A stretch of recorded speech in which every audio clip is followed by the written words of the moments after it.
Boa noite. Ministério da Justiça demite 3 policiais rodoviários federais envolvidos na morte de Genivaldo Santos, em Sergipe. O homem foi trancado dentro de viatura e obrigado a inalar gás lacrimogênio. Governador de Roraima, Antônio Denário, é cassado por distribuir cestas básicas nas eleições do ano passado. E você vai ver também. Corpo da pequena Eloá é enterrado no Rio de Janeiro. Menina de 5 anos é a 10ª criança a morrer vítima de bala perdida na cidade apenas este ano. Mais de 30 mil crianças e adolescentes vivem em instituições de acolhimento no Brasil. Negligência dos tutores é o principal motivo que leva menores aos abrigos.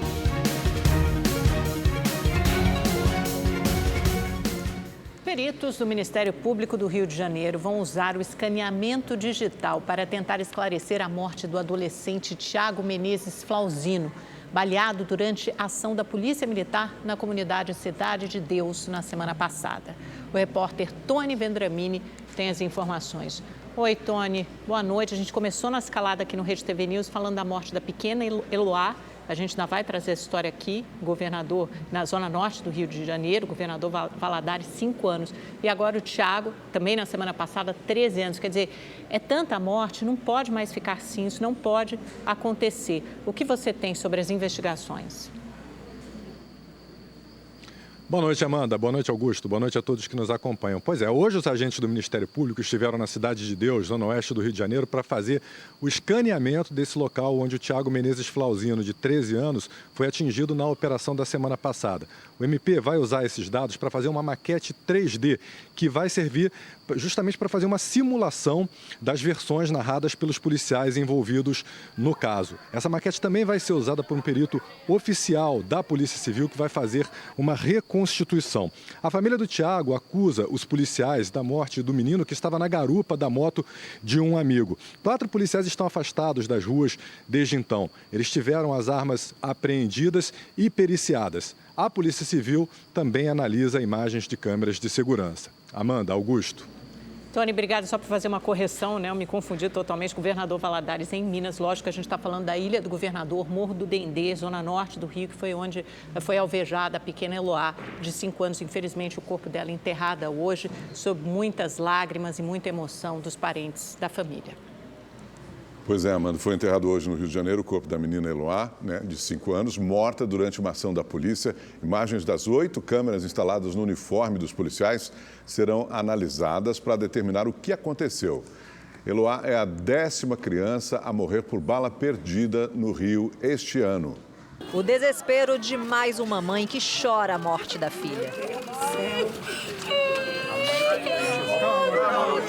Muito abalados, familiares da Eloá Passos, de 5 anos, se despediram da menina, que foi mais uma vítima da violência no Rio de Janeiro. Justiça! Justiça! Justiça! A garotinha foi baleada no sábado, dentro de casa, no Morro do Dendê, na Ilha do Governador, zona norte. A bala atravessou o vidro da janela e atingiu Eloá, que estava na cama.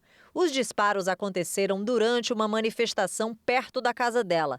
Moradores acusam a polícia militar de tentar conter o protesto atirando. Foi brutal, aquele tiro foi para matar mesmo. Uma criança de 5 anos sem defesa nenhuma. E agora, como é que nós vamos ficar? Eu estou revoltada com isso. A polícia foi feita para nos resguardar. Mas não, eles estão tirando vida. O grupo protestava contra a morte do jovem Wendel Eduardo, de 17 anos. De acordo com a polícia militar, os agentes tentaram abordar o adolescente que estava na garupa de uma moto. Mas o Wendel teria atirado nos policiais. O mototaxista que levava o adolescente na garupa durante a ocorrência prestou depoimento no fim de semana. Ele disse que o Wendel havia solicitado uma corrida após um baile funk na comunidade. Afirmou que o rapaz era traficante e que só percebeu que ele estava armado quando os policiais apreenderam a pistola, depois de Wendel ter sido baleado. Os PMs já foram ouvidos na delegacia de homicídios e entregaram as armas. Imagens das 8 câmeras corporais dos agentes serão analisadas. O comandante do 17º Batalhão, o tenente-coronel Fábio Batista Cardoso, foi afastado do cargo. Em uma rede social, o ministro da Justiça, Flávio Dino, disse que nesta semana vai se reunir com os secretários de Segurança Pública dos estados para tratar de investigações contra facções criminosas e mortes violentas intencionais. Segundo a ONG Rio de Paz, Eloá é a 10ª criança a morrer vítima de bala perdida no Rio de Janeiro este ano. Nós não precisamos necessariamente ter esses índices de violência, quase 60 mil homicídios por ano na nossa nação e meninos e meninas a todo momento morrendo em operação policial no estado do Rio de Janeiro. Isso é inadmissível. O cara que tirou a vida da minha filha, só pergunta, ele está dormindo? Ele deve estar lá sentado no sofá, agarrado com o filho dele, pensando assim, o filho dele deve ter 5 anos também, né? Não sei se tem mais, ou se ele não tiver filho, mas um dia ele vai ter. Ele vai lembrar de Eloá. Foi a vida que ele tirou. O presidente Lula falou sobre a morte de Eloá durante o programa semanal Conversa com o Presidente. O petista voltou a criticar a atuação da Polícia Militar. Em sua live semanal, transmitida nas redes sociais, Lula cobrou mais inteligência no combate ao crime. O presidente já havia criticado a polícia do estado na última quinta-feira, após a morte do adolescente Tiago Flauzino, de 13 anos. Não somos contra a polícia, não. Nós queremos policiais bem preparados, bem instruídos, sabe, com bastante inteligência. Agora, o que não pode é sair atirando a esmo, sem saber para onde atira, porque essa bala perdida é um pouco isso. Eu atirei em alguém e matei outra pessoa? Que brincadeira é essa? Lula também condenou a compra de armas no país. Depois que apareceu alguém querendo armar o povo brasileiro, quem é que quer comprar arma? É o crime organizado e algumas pessoas que não querem fazer bem para ninguém. Quem anda armado é um covarde, tem medo. Se você não tiver medo e você for do bem, você não tem que andar armado, sabe? Se alguém lhe ofender, sabe, não precisa lhe ofender. Quando um cachorro late para a gente não late para o cachorro. Levantamento da organização Aldeias Infantis SOS Brasil mostra que 32 mil crianças e adolescentes vivem em instituições de acolhimento no país. O principal motivo que leva os menores aos abrigos é a negligência dos tutores. Eles vivem afastados do convívio familiar, mas acompanhados de profissionais técnicos que dão suporte e assistência. A maioria dos jovens atendidos tem entre 12 e 17 anos. São 44%, segundo a pesquisa. 27% são crianças de 6 a 11 anos. Mas ainda tem os pequenos, com menos de 5 anos, inclusive bebês. A gente recebe de uma forma muito humanizada, né? O principal é que eles entendam que eles não têm culpa de nada. Normalmente a criança ou o adolescente chega se sentindo culpado. Então esse é o primeiro objetivo. Depois dessa acolhida, né, a gente tem toda uma equipe técnica de pedagogo, psicólogo e assistente social. A gente começa um trabalho que chama-se PIA, que é o Planejamento Individual do Acolhido. O acolhimento em instituições como essa é feito quando é identificada uma situação de violação dos direitos da criança ou do adolescente por meio de denúncias ou pela constatação de agentes públicos, como conselheiros tutelares e assistentes sociais. Com isso, a destituição do poder familiar pode ser feita a pedido da Vara da Infância. O principal motivo, segundo a pesquisa, é a negligência. Em seguida, vem a violência física ou psicológica. Também foram destacadas situações de exploração sexual e insegurança alimentar. Mas nem todos os casos são culpa exclusivamente da família. Segundo o levantamento da organização Aldeias Infantis SOS, em parceria com o Instituto Bem Cuidar, muitas situações de negligência estão relacionadas com a falta de vagas em creches ou escolas, além de políticas falhas como habitação, emprego e renda.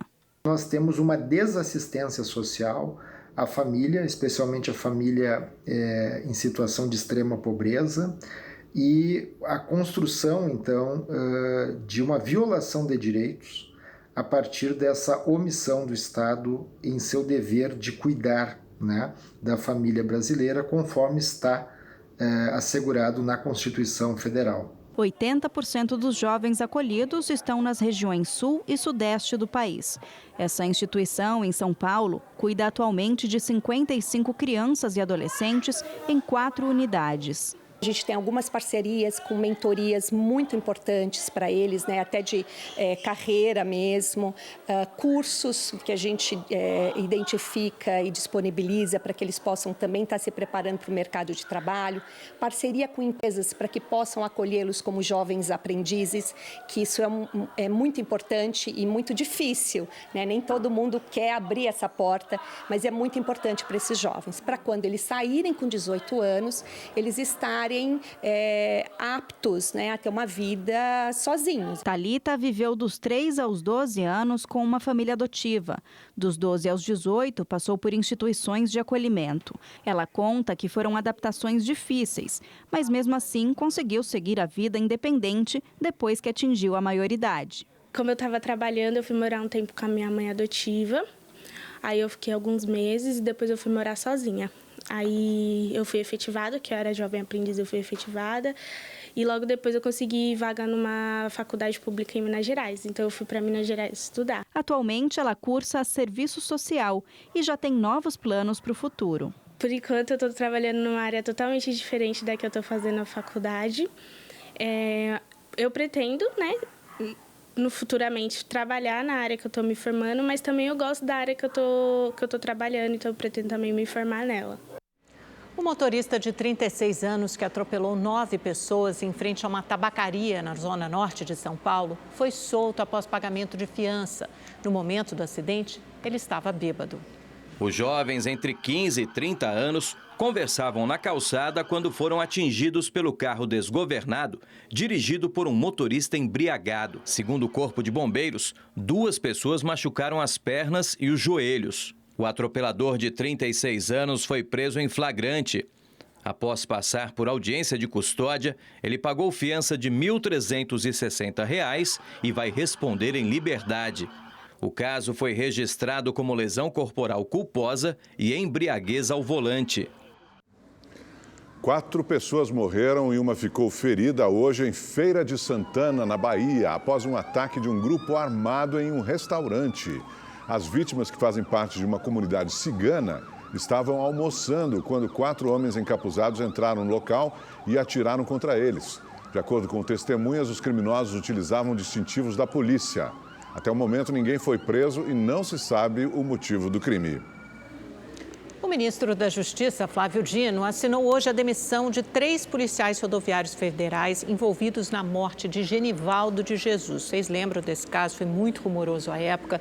A medida foi recomendada pela PRF no início do mês. Além do trio, outros 2 agentes foram suspensos das atividades. Dino também informou que os cursos de formação dos policiais estão sendo revistos. Genivaldo tinha 38 anos na época do crime. Ele foi abordado na BR-101, em Umbaúba, no interior de Sergipe, por dirigir sem capacete. E só por isso, dirigir sem capacete, morreu após ser trancado no porta-malas de uma viatura da PRF com bomba de gás lacrimogêneo dentro do veículo. Uma coisa horrorosa. Esse caso que teve muita repercussão na época e desfecho a demissão desses 3 policiais hoje. Terminaram hoje os trabalhos de escavações arqueológicas nas antigas instalações do DOI-CODE, o principal centro de repressão da ditadura em São Paulo. Entre as descobertas estão o que podem ser vestígios de sangue nas salas de tortura. Manchas escuras que se parecem com material orgânico foram encontradas debaixo de tacos de madeira em 2 salas no primeiro andar do prédio. As salas eram usadas para interrogatório dos presos nas instalações do DOI-CODE, na zona sul de São Paulo, nos anos 70. Os vestígios vão passar por análises de laboratório para confirmação da substância. No segundo andar, mais uma descoberta. Desta vez embaixo dos azulejos do banheiro. São inscrições de um calendário do mês de novembro. Pesquisadores acreditam que as datas sejam de 1970 ou 1981. Marcar o tempo durante o cárcere é uma forma que os presos encontram para manter a sanidade. Também foram encontrados cerca de 400 objetos durante as escavações. Todo o material vai passar por análises detalhadas para ajudar a contar a história do principal órgão de repressão da ditadura em São Paulo. Na próxima etapa, os pesquisadores esperam sensibilizar o poder público para que o espaço seja transformado em um memorial pelas vítimas da ditadura. O Aeroporto Internacional de São Paulo, em Guarulhos, voltou a ter afegãos acampados no saguão.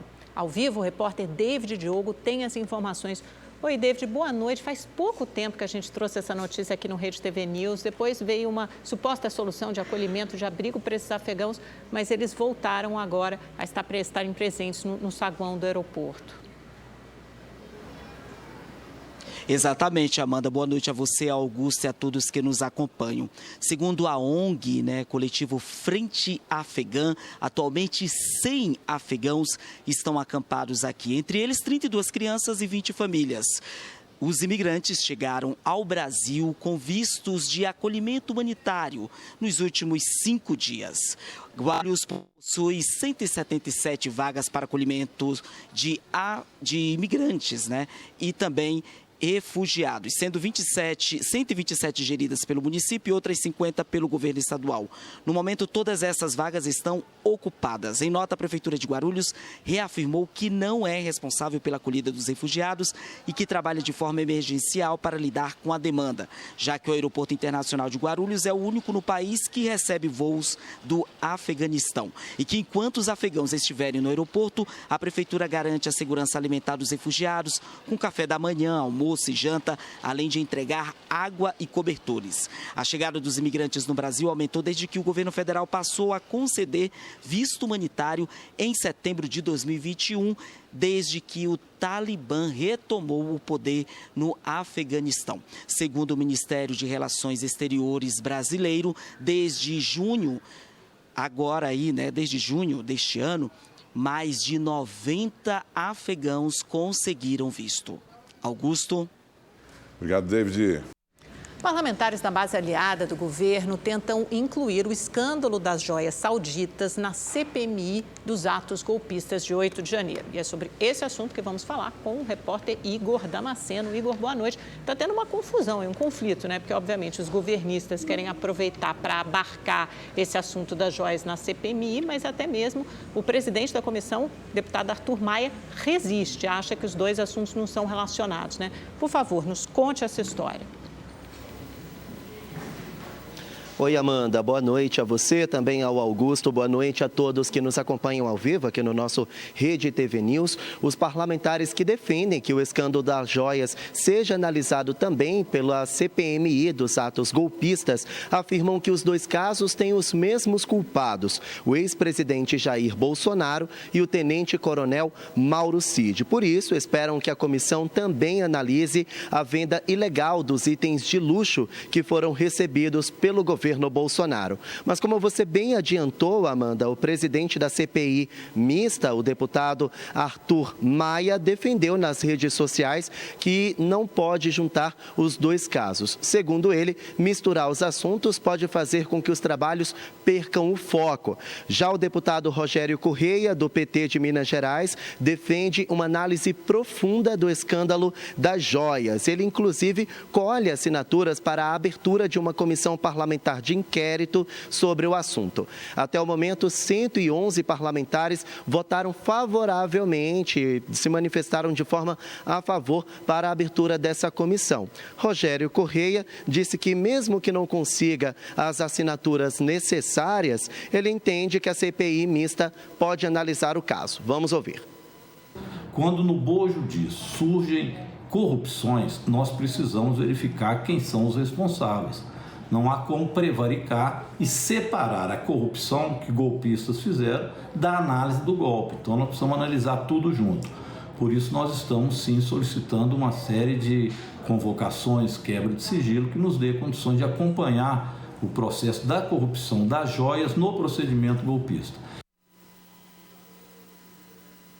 Bom, e após o escândalo das joias, da venda ilegal dessas joias que foram incorporadas indevidamente no acervo pessoal de Jair Bolsonaro, a defesa de Mauro Cid desistiu do caso. Já o advogado Frederic Wassef, que de acordo com a Polícia Federal teria comprado as joias vendidas no exterior para evitar que a situação de Cid e Bolsonaro se agravasse, disse que está sendo vítima de mentiras. Wassef, Cid, Bolsonaro e Michele Bolsonaro devem depor na Polícia Federal nos próximos dias. Voltamos ao estúdio. Obrigado, Igor. O Supremo Tribunal Federal começou a julgar mais 70 denúncias contra os envolvidos nos atos golpistas de 8 de janeiro. O julgamento virtual começou à meia-noite e será finalizado no próximo dia 18. O primeiro voto foi do relator, ministro Alexandre de Moraes, que se manifestou a favor das acusações. Até o momento, a corte já tornou réus 1.246 investigados. O governador de Roraima, Antônio Denário, do PP, teve um mandato cassado pelo Tribunal Regional Eleitoral do Estado por distribuir cestas básicas durante o período eleitoral de 2022. Antônio Denário está em seu segundo mandato. Apesar da cassação, o governador poderá permanecer no cargo, pois ainda cabe recurso ao Tribunal Superior Eleitoral. Ele também foi multado em R$ 106 mil. Em nota, Denário disse estar com a consciência tranquila e disse também que confia na decisão das instâncias superiores da Justiça Eleitoral. E líderes partidários na Câmara cancelaram a reunião que deveria ocorrer agora à noite com o ministro da Fazenda, Fernando Haddad, para discutir a proposta do arcabouço fiscal. A repórter Maria Ferreira traz mais informações ao vivo de Brasília. Oi, Maria, boa noite para você. Qual foi o motivo desse cancelamento? Foi uma entrevista que o ministro da Fazenda, Fernando Haddad, deu a um podcast e que foi divulgada hoje, Augusto. Boa noite para você, para a Amanda e a todos que nos acompanham. O ministro disse que a Câmara dos Deputados está com muito poder e que ele nunca viu isso e que a Casa não pode usar esse poder para humilhar o Executivo ou até mesmo o Senado. Isso causou muito mal-estar aqui em Brasília e, em resposta, o presidente da Câmara dos Deputados, Arthur Lira, postou nas redes sociais dele o seguinte, que a Câmara tem dado várias demonstrações de que é parceira do Brasil e tem votado com celeridade todos os projetos de interesse do país. Já os líderes partidários não gostaram também, pediram a Arthur Lira, então, para cancelar essa reunião que estava marcada para as 7 da noite para discutir o arcabouço fiscal. O projeto que muda as normas de gastos do governo já passou pela Câmara dos Deputados, passou também pelo Senado, mas sofreu mudanças lá e por isso precisa novamente ser analisado pelos deputados. Lembrando que o governo precisa aprovar o arcabouço fiscal porque ele tem que votar também o orçamento do ano que vem, que já tem os gastos planejados, que incluem o PAC, o Programa de Aceleração do Crescimento. O ministro Fernando Haddad disse no começo da noite que ligou para a Lira para tentar desfazer esse mal-estar. Vamos ouvir o que ele disse. As minhas declarações foram tomadas como uma crítica à atual legislatura. Na verdade, eu estava fazendo uma reflexão sobre o fim do chamado presidencialismo de coalizão. Aliás, as minhas declarações não dizem respeito à atual legislatura. Eu só elogios para a Câmara, para o Senado e para o Judiciário. Nós não teríamos chegado até aqui sem a concorrência dos poderes da República. O que eu defendi é que, em virtude de um arranjo institucional que já não tem mais vigência, a gente procurasse uma moderação entre os poderes para continuar entregando para o país as medidas que o país tanto precisa.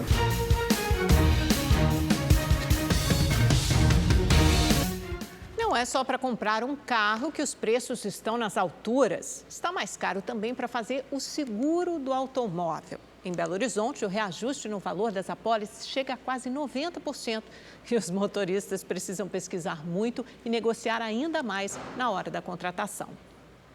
A Simone não tinha o hábito de fazer seguro para o carro, mas agora que trocou por um modelo mais novo, decidiu fazer uma cotação e ficou assustada com os preços. Eu levei um susto. Eu não imaginava que o seguro estava tão alto. Eu já fiz a cotação em pelo menos umas 5 empresas e estou esperando outras cotações, porque até agora não chegou nenhum valor que me interessa. O preço do seguro de veículo aqui em Belo Horizonte disparou no último ano e é o mais caro do Brasil.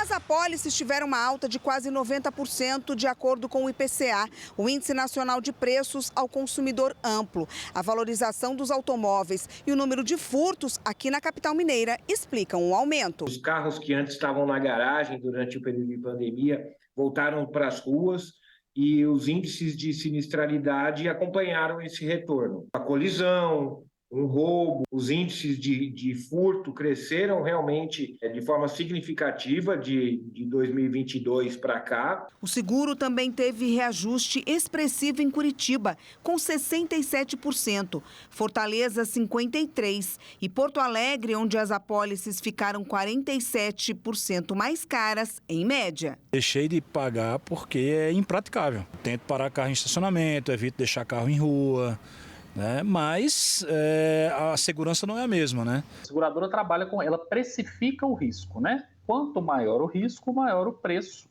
né, do seguro. É não só o risco de colisão mesmo, mas o risco do veículo ser roubado, dele ser furtado, né, que é diferente. A violência nos grandes centros. O risco de ter o carro furtado nas ruas de Belo Horizonte também cresceu. Segundo os dados da Secretaria de Estado de Justiça e Segurança Pública, foram mais de 9.500 ocorrências em 2022. Os casos em que o veículo foi levado sem uso de violência, por exemplo, aumentaram 36%. Dependendo do lugar aonde eu for, eu prefiro deixar o carro na garagem, mesmo com seguro, e continuar usando o aplicativo. Pesquisar bastante, conversar com corretores especialistas nesse mercado, mas eu acredito que isso deve se estabilizar. O próprio mercado, a economia, a valorização dos veículos usados, principalmente, também não deve evoluir tanto. Acho que nós chegamos num patamar máximo aí de valorização. O dólar comercial fechou o dia em alta de 1,25%, cotado a R$ 4,96. É o maior nível desde 1º de junho. Já o Ibovespa encerrou a sessão com a 10ª queda consecutiva de 1,06% aos 116.810 pontos. Para os investidores, o que está mexendo com o mercado é a divulgação do Índice de Atividade Econômica, considerado a prévia do PIB, e a preocupação com a desaceleração da economia chinesa. Um projeto do arquiteto Oscar Niemeyer faz parte da história de São Paulo. O edifício Copan é um dos edifícios mais imponentes e conhecidos do país. Com quase 60 anos de existência, os reparos se tornam cada vez mais necessários, né? O que é comum. Agora, o problema é que os custos são altíssimos. E para conseguir arcar com todo o valor da restauração da parte externa do Copan, uma iniciativa inédita pode se tornar a solução. Na base de muita paciência, cuidado, poeira e barulho, os mais de 100 metros da fachada de um dos edifícios símbolos de São Paulo vão sendo restaurados. Construído na década de 50 e inaugurado em 1966, a fachada do Copan é revestida com mais de 45 mil metros quadrados de pastilhas brancas, que também estão sendo trocadas. Essas pastilhas não são mais fabricadas, elas estão sendo fabricadas exclusivamente para o Copan. E existem 2 testes. Os testes das pastilhas, propriamente dita, eles são feitos em laboratórios, que são testes de expansão, absorção e de cores. Agora, aqui, na verdade, o teste é mais desempenho da argamassa que cola. As obras de restauração das fachadas do edifício histórico vão custar aos cofres do condomínio cerca de 16 milhões de reais. Mas essa quantia não é suficiente para pagar a reforma total. Por isso, para conseguir bancar todos os custos, a administração do Copan decidiu investir na instalação de um outdoor, com os nomes dos patrocinadores da obra. A medida está prevista na Lei Cidade Limpa e todo o recurso arrecadado com a publicidade será destinado à reforma do Copan. A autorização para a exposição de publicidade na tela de proteção das obras foi dada pela Comissão de Proteção à Paisagem Urbana, a CPPU. Mas existem algumas regras a serem seguidas. Não pode passar da peça de 25% da fachada e você não pode passar da altura de 10 metros, né, contando da calçada até o máximo da tela, ou da peça que vai estar fazendo a publicidade ou o parceiro que vai estar pagando aquela reforma. Essas são as 2 principais regras. No caso do Copan, a gente pode passar dos 10 metros de altura e chegar lá no topo do prédio. Assim, ele tem uma maior visão de vários cantos da cidade. A instalação do outdoor no Copan vai ser em uma área de 2.000 metros quadrados na parte superior direita do edifício, que hoje conta com mais de 2.000 moradores divididos em mais de 1.000 apartamentos, além de 72 lojas. Por se tratar de uma medida inédita, ainda não é possível prever quanto será arrecadado. Nós não conseguimos mensurar ainda. É um fato inédito, né? Vai ser o primeiro caso na cidade de São Paulo. Eu sei que fora daqui, né, em Recife, isso já acontece. Né? Então, nós ainda vamos mensurar isso para ver até quando a gente consegue recurso para restaurar a fachada do prédio. Após o término da obra, a ideia é que o Copan sirva como exemplo para que outros prédios tombados existentes na cidade possam ser beneficiados com a mesma medida. É algo novo, né, que a gente tem que explorar isso da melhor maneira possível. É o primeiro passo de uns tantos outros que serão dados por outros prédios. Pesquisadores e ambientalistas de Minas Gerais estão mobilizados para manter a preservação de abrigos subterrâneos que foram escavados por animais pré-históricos. Quem visita o Parque das Mangabeiras em Belo Horizonte nem imagina o tesouro gigante que o lugar esconde. Nós estamos dentro da Paleotoca, essa caverna escavada na rocha por animais pré-históricos, extintos.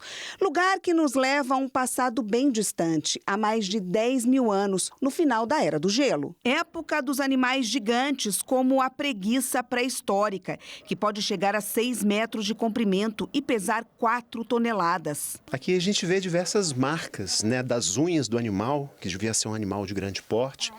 E à medida que ele ia escavando, ele vai deixando essas marcas que a gente pode ver aqui. São sinais que essa paleotoca foi cavada por uma preguiça gigante. Os animais foram extintos, mas deixaram nessas tocas as marcas que contam a passagem de milhares de anos. São cerca de 2.000 estruturas semelhantes registradas no país. Quase todas foram encontradas no Rio Grande do Sul e Santa Catarina. Esta outra paleotoca fica na Serra do Gandarela, em Caeté, na região metropolitana de Belo Horizonte. Ela tem 340 metros de extensão. É a maior já encontrada aqui em Minas. A gente pode considerar que é um museu natural que pode trazer várias informações sobre a megafauna, inclusive, né, questão de ecologia, de comportamento, de espécies que estavam presentes nas regiões. Com isso, a gente pode extrair várias informações do passado e tentar prever o que aconteceria numa mudança climática atualmente com a fauna que a gente tem hoje em dia. Quem luta para manter essa janela sempre aberta para o passado sonha com o tombamento de toda a região. Ela traz uma importância, né, cultural também para a região, uma importância ali de um patrimônio mesmo, né, que as pessoas descobriram, né, que existe ali algo magnífico. História que corre o risco de desaparecer, já que a paleotoca se encontra em uma área de mineração. Mesmo com um decreto federal que prevê a proteção de cavidades subterrâneas no país, o Ministério Público de Minas Gerais entrou com uma ação para proibir que a mineradora Vale e o governo do estado façam qualquer ação que prejudique a área. A Justiça aceitou o pedido e determinou a proteção imediata do local. A Vale diz que desde 2010 protege e monitora a caverna e assume o compromisso que a área não será minerada. Importante mesmo que a gente deve debater, além do licenciamento ambiental, é criar uma área protegida. Obrigada, gente. O Rede TV News fica por aqui. Voltamos amanhã às 7h20. Uma ótima noite para você. Tchau. Boa noite para você. Até amanhã.